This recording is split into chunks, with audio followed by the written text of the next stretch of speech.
Hi, everyone.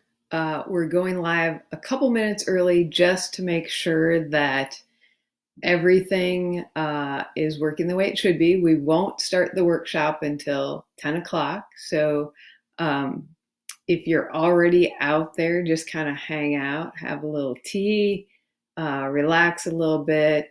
If you have some supplies available, maybe you could gather those up, but we will officially start at 10 o'clock, which means we have, about 3 minutes or so.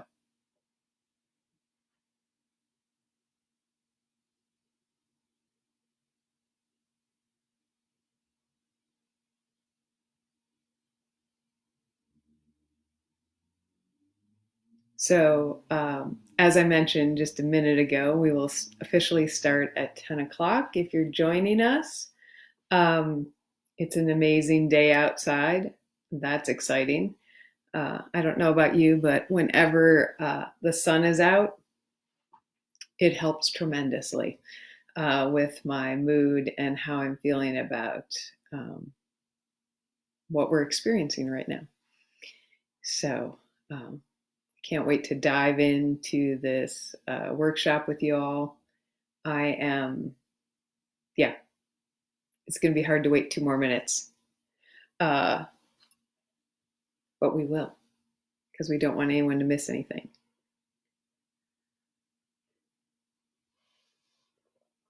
And I'm going to turn my phone on silent here so that we're ready exactly at 10 o'clock. I'm very punctual, so we will start exactly at 10. Um, if you happen to be just joining us now, we're going to start officially at 10 o'clock, which means we have maybe 2 minutes to go yet. Um, for those that may have been on a little bit longer with me, I'm really anxious to get started um, because what I'm going to share with you is one of my favorite projects. So, and one of my favorite artists too. Um, I'm trying not to say too much ahead of time. Ooh, now we just have a minute. So I think that everything looks like it is going well. It should be streaming great. Uh, and hopefully that'll stick with us throughout.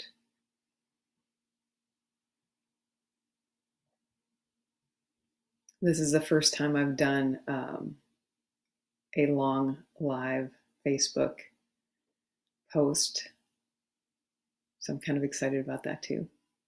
My very first one was yesterday. That was a little brief introduction, just letting you all know this was happening today, and it's always good to try new things and figure out new ways to do things. All right, my clock says it's 10 o'clock on a Saturday. Let's do it. All right. So, welcome. Thank you for joining me. I'm doing this in partnership with Arts at Large. Um, and I am super excited to be with you today. I'm Melissa Dorn. I'm a visual artist. I live and work in Milwaukee. I have a studio at Var West, which is in Walker's Point.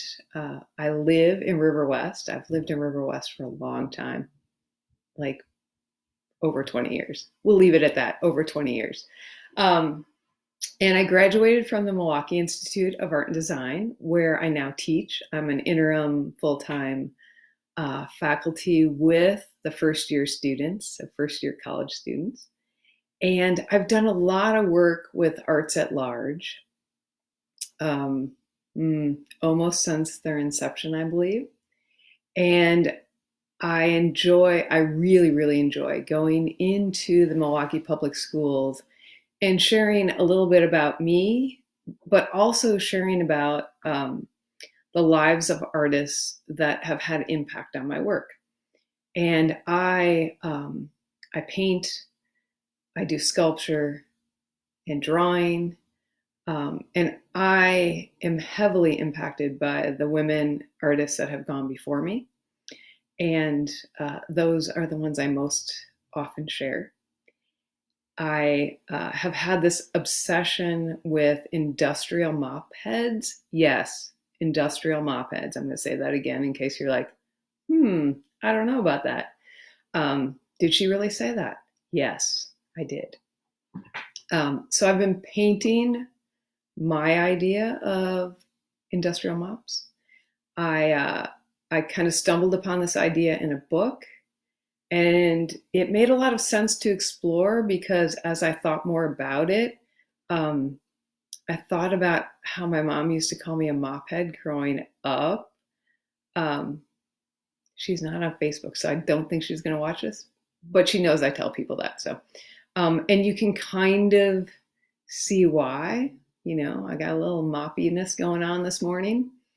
And so I use that influence to create abstract work. And when I do sculpture, I actually use the mop. I cut it up and I might latch hook it, or I might adhere it to different fabrics and then create three-dimensional works out of that. So another little tidbit about me. I have 3 cats, Fred, Ginger, and Millie. I am in a room that they cannot get into right now because as I was prepping some of the materials, I had little helpers. And Millie in particular likes to tear paper, which could be helpful doing this project, but I decided not today. So that's a little bit about me and my work. I want to talk a little bit about how this workshop is going to go, just so you have an idea of what's happening and what's going to happen next. So I am going to talk about Alma Thomas, who is the artist that I'm focusing on with this workshop, one of my all-time favorites, like in the top 5. And so I'm going to talk about her. And then I'm going to talk about why this project, why do I do it, why might now be a really good time to investigate it for you. And I'm going to talk a little bit about space setup. The nice thing about this project is there aren't a lot of space requirements. And I'll talk about materials and different things that you can use to do it. I'll leave some space for questions. So if you have questions, definitely ask them. Then we're going to go into the actual making of the project. And you can either kind of just sit back and take it all in, or you can follow along with me if you have all the materials available. Or maybe do a little bit of both. You can always do some testing. That's one thing as an artist that I really actually have to push myself to do, is to test things out, because I just want to like dive right in and make something new, huge, without testing first. Testing is good. We'll talk a little bit about design and abstraction, and then I'll do a little wrap up at the end. Again, I'll do a call for questions at certain points, so that I can answer those and you aren't left wondering about what's going on, or what to do. So let's dive into Alma Thomas, and I'm going to do what I'm calling a manual PowerPoint. Okay, so usually when I go into the classroom, I do a little PowerPoint about her because I love to actually share photos of the artist to my students, because I think it's really important for them to have a visual and to be able to connect. And it's also, why I'm here. My face is right in front of you so that we can connect in the best way to connect at this moment. So Alma Thomas. So you might have to, I'm going to try to get as close as I can. I'm going to try to straighten things out a little bit. So there she is, Alma, at an exhibition. I'm just going to actually move over a little bit so you can see her name. I'm a very visual learner, so I know that it helps to see things. So there's Alma in front of one of her paintings at an exhibition. And Alma was born in Columbus, Georgia in 1891. And she was the oldest of four girls. And at one point, her family moved to Washington, D.C., in part because they were seeking relief from the violence of the South, the racial violence of the South, and because of the public schools there. So, as a child, she was very creative. She did puppets and sculptures and plates, mostly out of clay. She also excelled at math and science. And I think sometimes we tend to like put things in different camps. So like if I'm creative, I may not be good at these other things. And that's not necessarily true. So that's one of the reasons I wanted to point out that she was really good at math and science, because growing up, I wasn't that great at math. And I always kind of put it to that's because I was creative. But I don't think that's the case. I think it's because I didn't like math. But math is great. So she went on to Howard University, and she wasn't studying fine art at first, but she did transition to studying that while she was there. And she was the first fine arts graduate that they had. So I think that's pretty monumental. And when she started in art, she was really interested in realism. So portraying things as she saw them. And as she moved through her years at Howard and beyond, she started to get more involved with abstraction and doing abstract work. She taught for 35 years at Washington, D.C. junior high school, where she was highly involved. She was an art teacher, and she was like super involved in getting her students to do exhibitions, and she had art clubs, and she was just really engaged. But during this whole time, she was also working on her paintings, and part-time. And it was after she retired that she found or developed the style that we will be looking at here. And I have some examples for you. I do want to say that she was the first African-American woman to have a solo exhibition at the Whitney Museum of American Art. And she exhibited her paintings 3 times at the White House. So I thought that was really cool to have your paintings at the White House. Okay, so I'm going to get this in here. I'm going to straighten it out. This is one of her paintings. And I thought that this was a particularly good one to show you. One, because it's one color, and it feels so springy to me. And I think we all need a little bit of that right now. We need some nice springy feeling. And the title of this one is Grassy Melodic Chant. All right. I have another really colorful one. And that's one of the things I love about her work, is how colorful it is. First of all, it makes me happy. I always want to go to the side. Sorry, y'all. Here we go.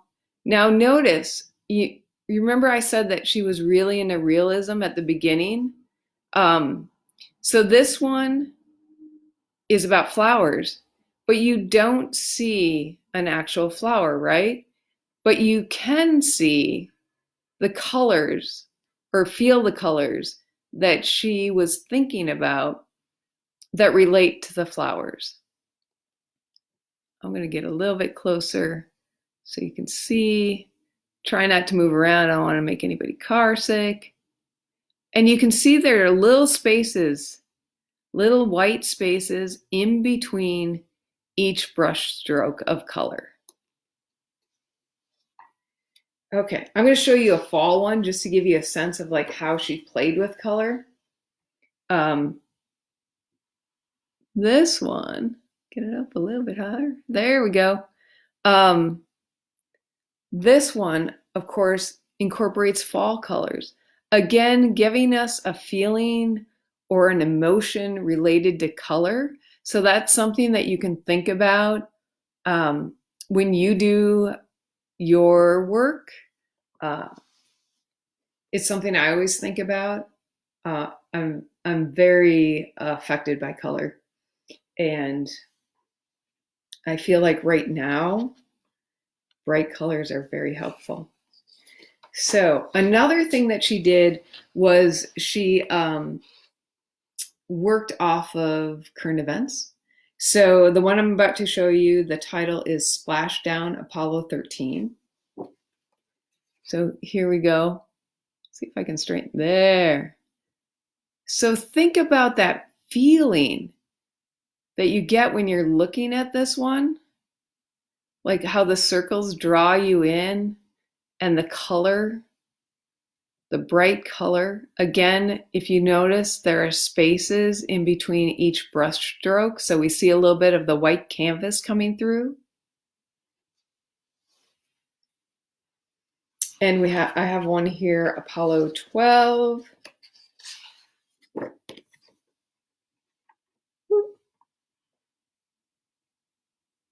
Get a little bit closer so you can really see it. And again, notice not only the color, but how that white of the canvas is coming through, and each brush stroke is separate. That's going to be really important when we go to making. But we'll talk more about that in a minute. And one last PowerPoint slide, manual. Here, I wanted to show you Alma again because she's amazing. Straighten her out. So this is Alma. That's one of her canvases. Look how big that canvas is. So that's, yeah, I find that so inspirational. Her just reaching up to get to the top of that canvas. So that's Alma. I think now you know, after seeing her work, why I find her so inspirational, and she's so influential to how I think about my work and how I think about my life. So next up, why this project? So I've mentioned a couple times now that I really love to introduce students and people to artists that they may not know, artists that they can look to for inspiration about how either from the work itself or how they structured their lives, because each artist structures their life in a way that fits them best. So that's one reason for this project. The other is that we can use some really simple materials and we can focus on bright colors. And I find that this project, for me, can be very meditative. It's repetitive, which I find meditative. And I think that finding some calm right now is important for all of us, to be able to flex some creativity, but not to get too critical about what we're doing. This project allows for a lot of, I don't want to call them mistakes because they're not mistakes, but there's some leeway there. We do not have to be perfect. Actually, I would encourage you not to be perfect. And just let yourself create. So that's why I thought this project might be really good. I also felt like it was something I could do over Facebook Live for the first time. So there's that. Okay, So next up, space setup. Really, you'll need some materials and we'll go over that. But really all you need is a flat space. So a table, it doesn't even have to be very big. It can be your kitchen table. It could be a card table. Any flat space that you can work on. That's really all you need for space. It's a clean project. Yay. So you don't even have to be too concerned about, we're not going to be painting actually. So you don't have to be too concerned about getting things messy. Everything's super easy to clean up. Okay. So I'm going to go over materials and then we're going to do I'm going to pause and see if anybody has any questions. Okay. So I'm going to do materials first. What I'm going to be working with today is construction paper. I got some different colors here. I have some Elmer's glue, or a glue stick. I have a piece of cardstock, white cardstock. Now those are the materials that I would use if I was bringing in supplies to a classroom. But I want you to think about what you have around you. This would be a great project for recycling any sort of paper that you might have on hand. Maybe it's some old holiday paper or some envelopes, like the Milwaukee City tax bill comes in a blue envelope. If I would have saved that, I definitely would tear that up for this project. The other thing is, and I was thinking about this last night, I may do this, but you can do this too, is I thought I'm not very good about sending out holiday cards or any cards for that matter. But I thought, if I had some old holiday cards, which I'm going to look because maybe I have some that I didn't send out, I could easily do this project on one of those and then send it to somebody. And I would brighten their day. So think broadly about what you have.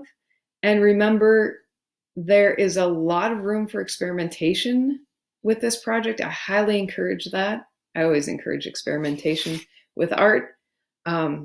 So think about what you have, what you might be able to recycle. We're going to be tearing with this project today, but also fabric would be another thing that's a possibility. The back, like maybe you have some color paper that you had printed on that you don't need anymore. You can tear that up and add it to what we're doing. So those are pretty much what you'll need. Pretty simple. But think broadly about this. And what I hope that when we are all done with this is that you will complete at least one, if not more. Think about how you can use this. I was thinking too, like, I know a lot of neighborhoods are doing kind of a theme right now so that like kids, when they go out for a walk to get a little exercise, they can start spotting like the hearts or the stars or whatever the neighborhood theme is. This would be a great project for creating some of that as well. The other thing that I like is, so I'm doing this on like, a regular old 8.5 by 11 sheet of paper.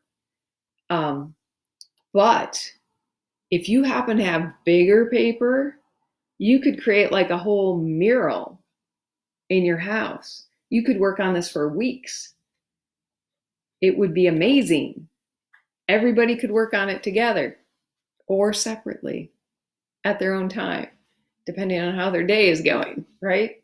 So, okay, let's take a little pause. I'm gonna look at the comments, see if anybody has any questions at this point. Hi, everyone that has commented. You're so nice. I'm gonna take a little drink of tea.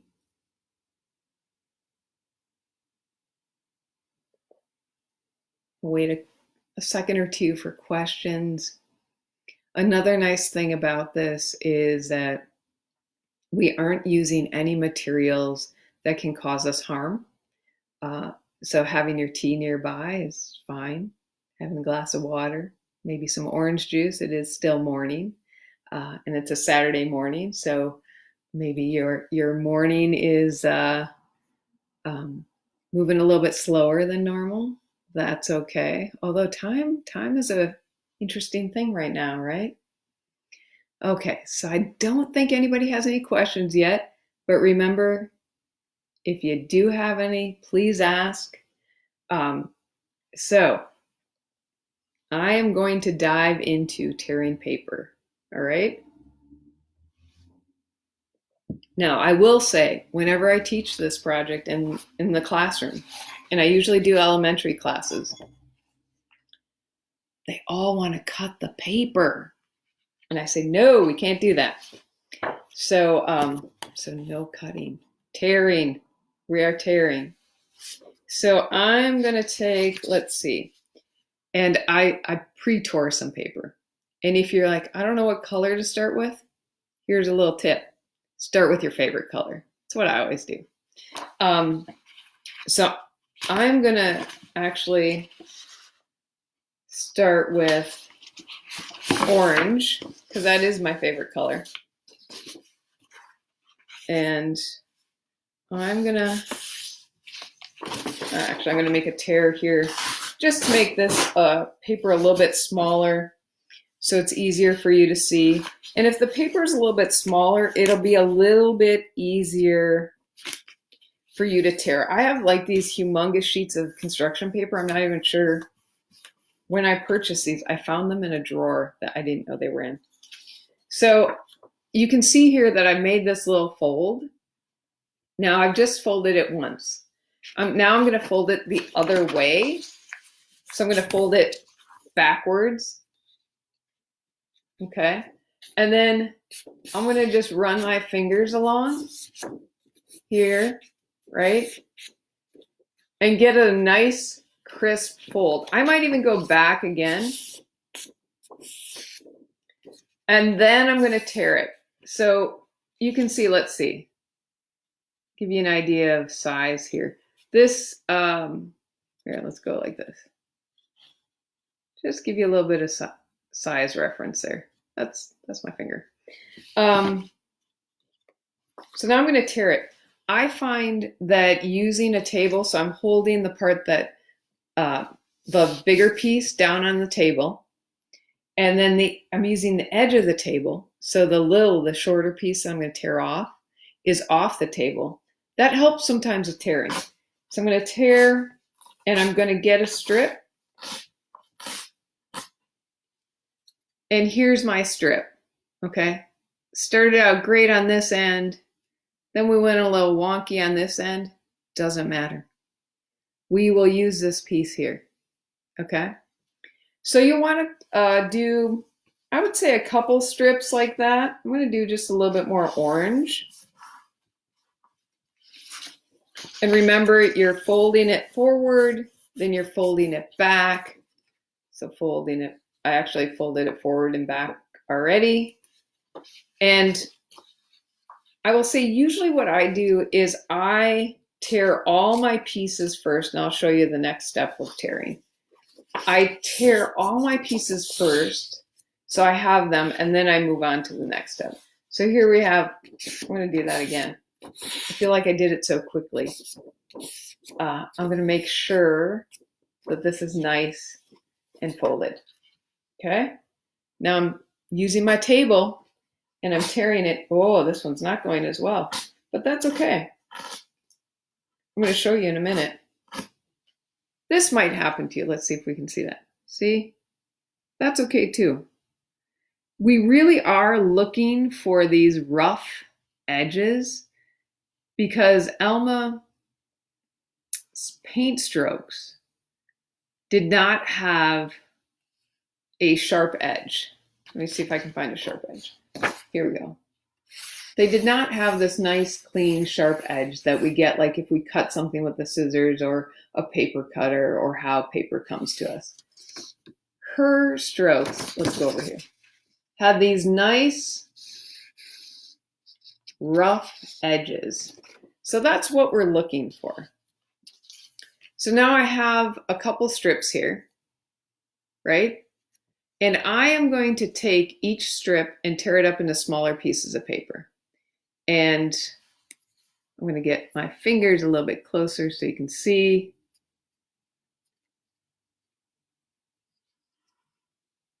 That's about how big I'm going. Let's do a finger reference again. I'm going to do the same thing I did when I did the longer strip. I'm going to go back and forth a little bit, and then I'm going to simply tear it. So now I have this nice little kind of square. Not a perfect square. I don't want perfection here. I want it to be an interesting shape. Rough edges are really good. No scissors. I might say that a couple more times. It's our tendency, right? To go for the scissors, to go for the perfection, the perfect. We don't need that here. So another little piece. And there is something very satisfying about tearing paper. And tearing it in this methodical way. And I will say that when I first started doing this, I thought maybe it was just me. Like maybe I just get joy out of doing this. But as I've gone into classrooms, the other adults in the room have also mentioned how satisfying it is to rip paper. And there will be a point once the class gets going on this. You know, they talk a little bit,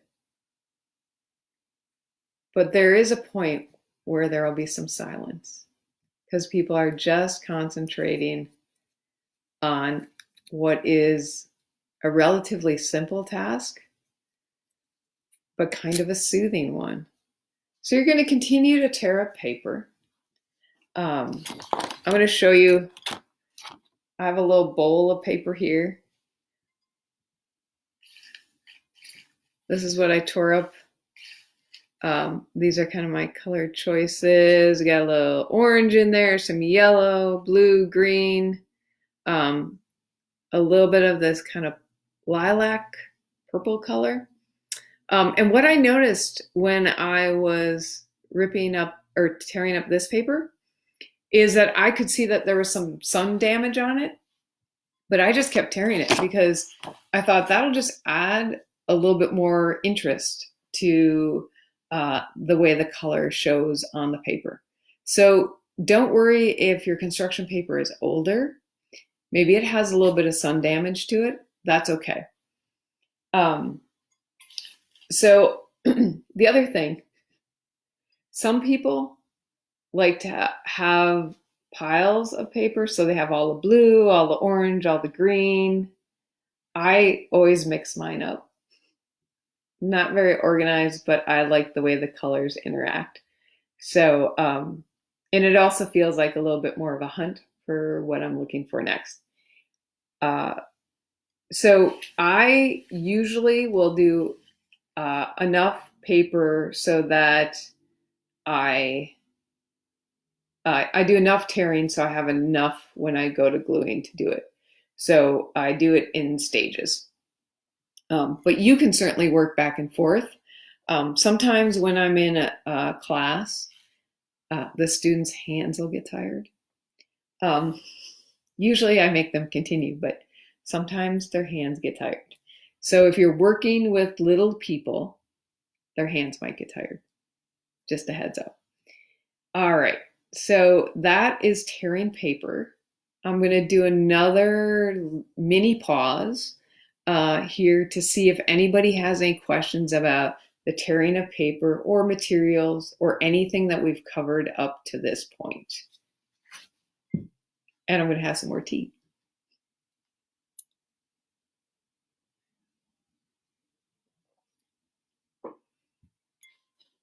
Any questions out there?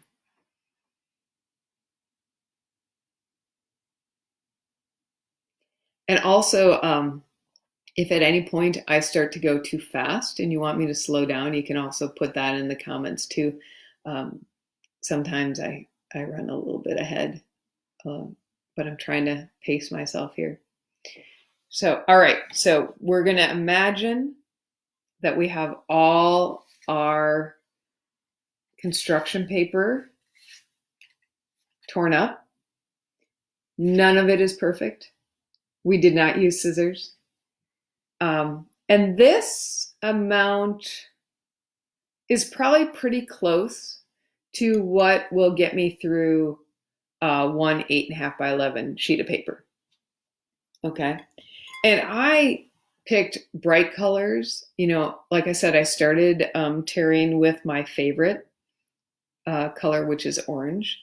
And but I really wanted to focus on bright colors because I, particularly on the cloudy days, it's really helpful for me to be surrounded by bright color. We're lucky because the sun is out right now. Yay. Hopefully you can safely get outside after we're done and then come back in and work more on your Elma Thomas projects. All right, so next up, I want to talk a little bit about design. So you noticed with Elma's work that she did some that I would call, well, there always seemed to be a subject, right? So there was something she had in mind that she was thinking about while she was doing the painting. And I really like, and I think that it is best to start with doing the straight lines, okay? Ooh, let's move it back over again. All right, so if you're doing this project for the first time, this would be an excellent way to start. Pick out maybe 4 to 5 colors and work with doing straight lines. Circles get a little bit harder. That would be a great second project. And then a third project could be like moving into something that's maybe not quite as abstract. If there's something that you want to do like a heart, or like a lot of the 4th and 5th graders really like to do their name or their initials. So so think about that. But I would start with doing the straight lines because you don't want to get frustrated. Although if you've done this project, and there may be some of you students out there that have done this, because I've been in a couple schools that we've done this. You are the experts. You can help your family out. So I'm going to move my construction paper off to the side here. I'm going to get my, this is cardstock, but really like even a regular sheet of copy paper will work just fine. You know, one of the things I was thinking about too, paper bags. Paper bags could work as a surface, or yeah, a surface, and then you could put all your bright colors on here. I think that would be a really interesting way to recycle, and you get a little bit bigger format, right? And since we can't take our reusable bags in the stores right now, I'm getting quite a few paper bags. All right, so let's move on to gluing. Yay. I have, as I mentioned before, a glue stick. And I have the kind that is purple and then the purple goes away, which will, I think, be helpful to show exactly how I do this. Now, you could use regular Elmer's glue if you want to. What I would say with that is that you might want to like pour yourself a little puddle of the glue and have a little paintbrush or something to put it onto the little torn up sheet of paper. Okay. You could also use tape. And if you happen to have double-sided tape, that would work amazing. But otherwise you can loop the tape and stick it onto your piece of construction paper. So when I use a glue stick,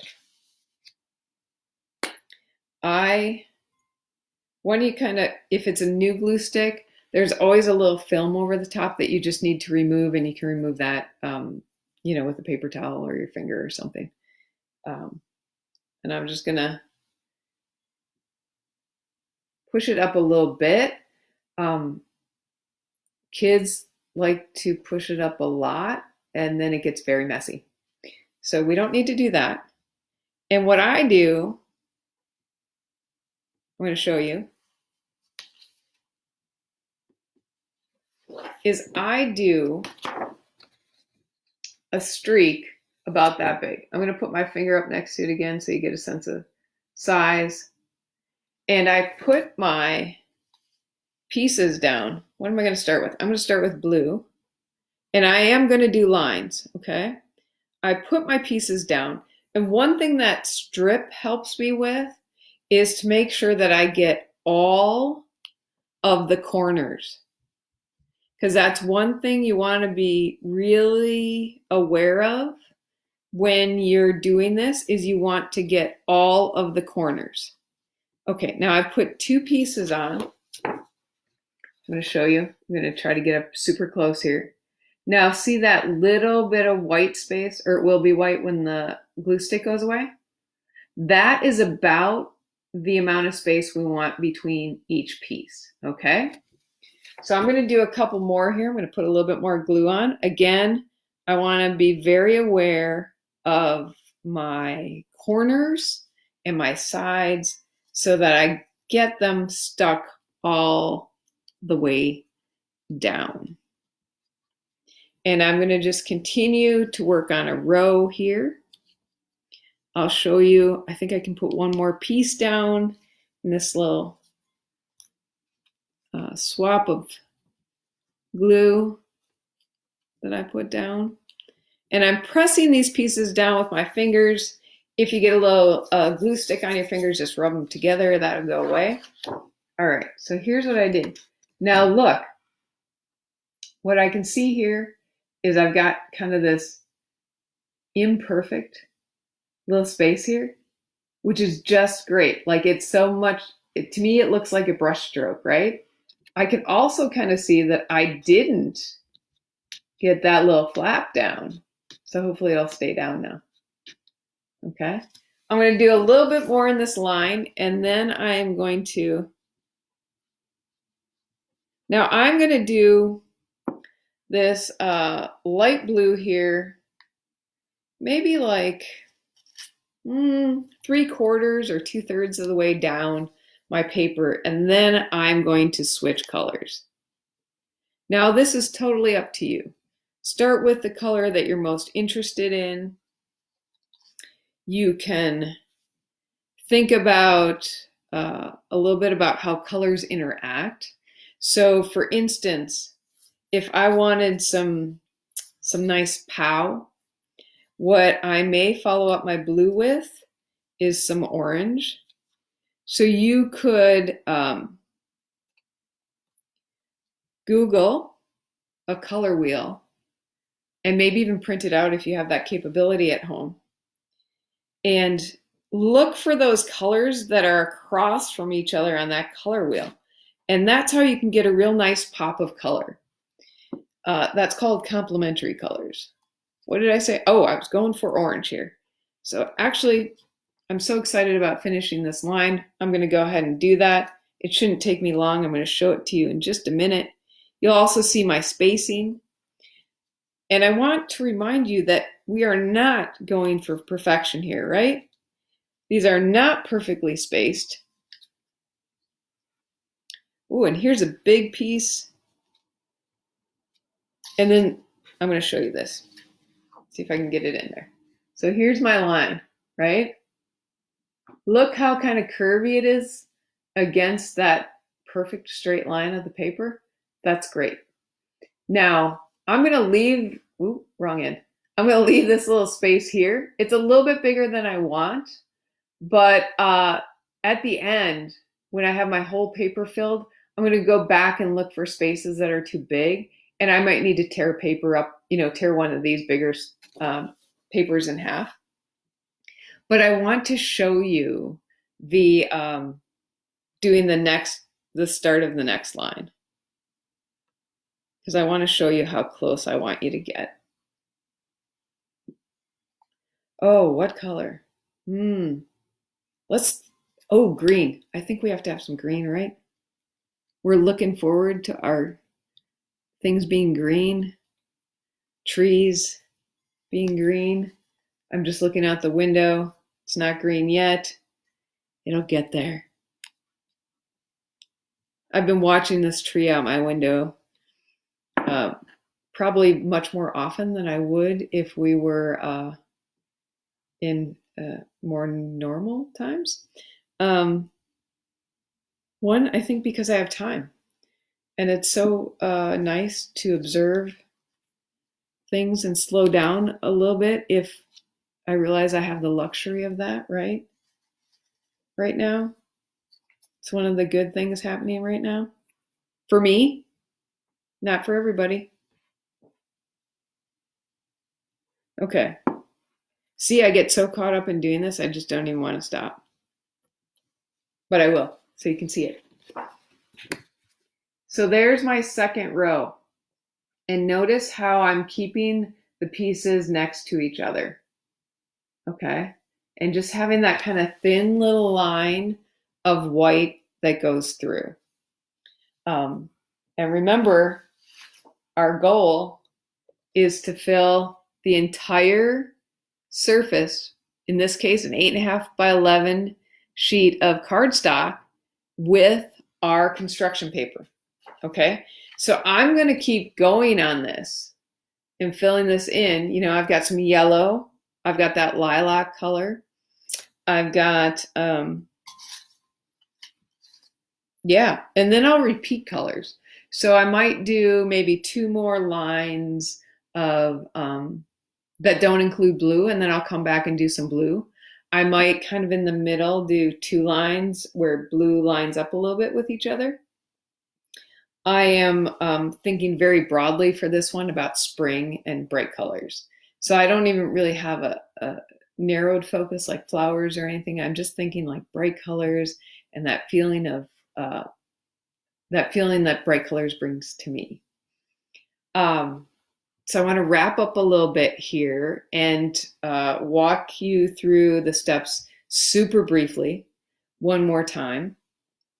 And then I'll look to see if anybody has questions. And if you have questions now, you can go ahead and type those in the comments. So we're using Elma Thomas for our inspiration. And I would suggest just doing a quick Google search on her and going to that image tab, and you will see all sorts of work that she did. It's very inspiring. You can think about ways that you can alter this project to really fit you, what you want to do, where you might put this project at the end. Is it going on the refrigerator? Is it going on the bedroom wall? Are you creating a mural? Is everybody in your family going to do one of these? And then you're going to put them right next to each other so they create a bigger piece? That'd be fun. So you want to make sure you have a little bit of space, a table to work on. You want to get your materials around you so you don't have to run and gather. But the nice thing about this is that the materials are pretty simple. You can use construction paper or any sort of recycled paper. If you have a lot of fabric around you, you could, or scraps of fabric. If you've been making masks and you have scraps of fabric, it'd be great use for those scraps. So after you decide what your material is going to be, you're going to tear it into these little pieces. Okay. And like I said, I always like to tear all mine at one time. But you can tear and you can do a little bit of gluing and you can come back and tear again. It's up to you. So once you tear, you will glue. So you have to decide your surface. Is it going to be some copy paper? Is it going to be a recycled bag, a paper bag? What is it going to be? Do you happen to have some tag board around, maybe from an old project? All sorts of things you can do. So then you're going to glue. And one thing I always like to remind everybody of is you want these pieces really close to each other, okay? And my pieces, I tore them a little bit on the larger side, but it's a very comfortable size to tear with. You glue, and then you keep going till you fill the entire sheet or the entire paper bag or whatever your surface is. Again, remember, you could do something mural-like if you have enough paper. So you can just put all the pieces of paper together. You could think about some influence or inspiration from spring, which would be cool. Those are all the steps. It's easy, meditative. We don't have to worry about perfection. And I'm going to continue going on this. And I hope that you have either started yours or have some great ideas of what you can do with this. Another thing I want to mention is that, here we're using construction paper, but this, I have done this with paint and students too, which can be fun as well. So thank you so much for joining me. I hope that you do these projects. I hope you post them to Facebook. If you do, why don't you tag Arts at Large and me? And if you want, so Elma Thomas, you can find out a lot about her online. You can also, if you're interested in finding out more about me, go to my website, which is melissadornstudio.com. And also, of course, you can find out a lot about Arts at Large. They have a fabulous website. There are lots of resources there. So check that out as well. And again, thank you so much for joining me.